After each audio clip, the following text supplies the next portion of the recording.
Ka hyrë në fuqi vendimi i qeverisë për modelin tip të marrëveshjes që do të lidhet mes Agjencisë Kombëtare të Bregdetit dhe investitorëve strategjik për përdorimin e brigjeve të deteve, liçeneve dhe lumejve si stacione plazhi. Përmes kësaj marrëveshje synohet administrimi më i rregullt i hapësirave publike bregdetare dhe garantimi i sigurisë për pushuesit. Modeli tip përcakton rolet e tri të parëve që përfshihen në këtë proces: Agjencisë Kombëtare të Bregdetit si dhënëse të së drejtës së përdorimit, investitorit strategjik si përdorues dhe njësinë e qeverisjes vendore si përfituese të ardhurave nga tarifa. Nga marrëveshja parashikohet që hapësira e plazhit të jepet për ushtrimin e veprimtarisë së stacionit të plazhit, sipas sipërfaqes, koordinatave dhe hartës së miratuar nga Komiteti i Investimeve Strategjike. Tarifa për përdorimin e hapësirës përcaktohet nga Këshilli Bashkiak dhe indeksohet çdo vit në bazë të normës së inflacionit, sipas inflacionit zyrtar të Instat. Fatura për pagesën e tarifës i dërgohet përdoruesit brenda muajit tetor të çdo viti dhe pagesa duhet të kryhet brenda 30 ditëve nga marrja e saj, ndërsa në rast vonese aplikohen kamatvonesa.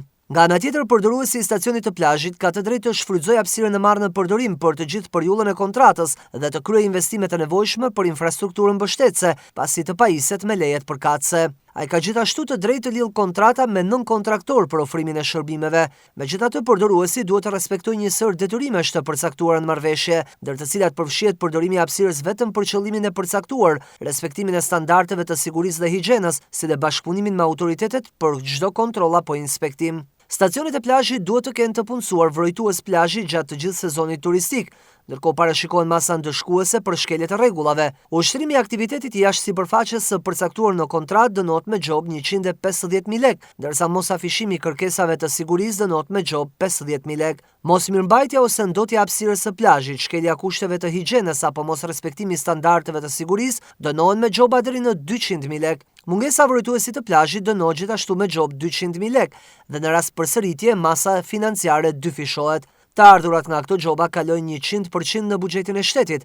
Marrëveshja për përdorimin e brigjeve të deteve përfundon me skadimin e afatit të përcaktuar në kontratë, por ajo mund të zgjidhet edhe më herët në rast marrëveshje mes palëve, në rast force mallore që e bën të pamundur zhvillimin e aktivitetit, ose kur përdoruesi nuk përmbush detyrimet e tij kontraktore. Kjo marrëveshje synon të rrisë standardet e menaxhimit të plazheve në vend, të garantojë sigurinë e pushuesve dhe të vendosë rregulla të qarta për menaxhimin e plazheve duke rritur standardet e sigurisë dhe cilësisë së shërbimeve.